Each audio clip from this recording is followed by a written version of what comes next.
Comme beaucoup d'entre eux l'ont déjà appris, l'un des moyens de dissimuler ce programme est d'utiliser la profession de psychiatre pour le faire.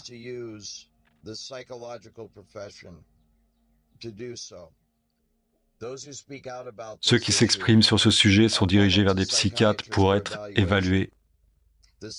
Les psychiatres travaillent avec ceux qui dirigent ce programme.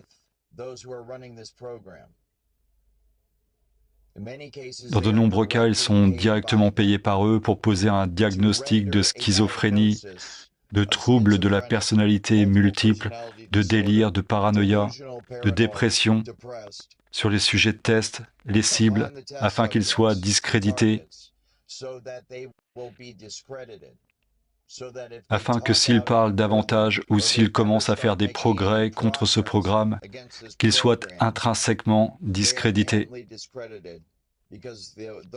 Parce que ceux qui dirigent ce programme vont simplement publier les dossiers psychologiques et prétendent que la personne est malade mentale.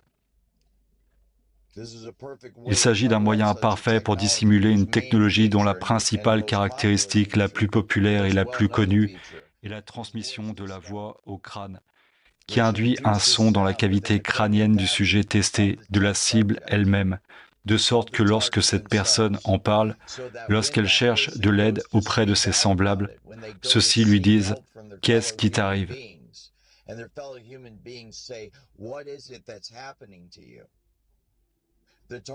La cible dira alors « J'entends des voix dans ma tête ». C'est le résultat de la technologie voix au crâne.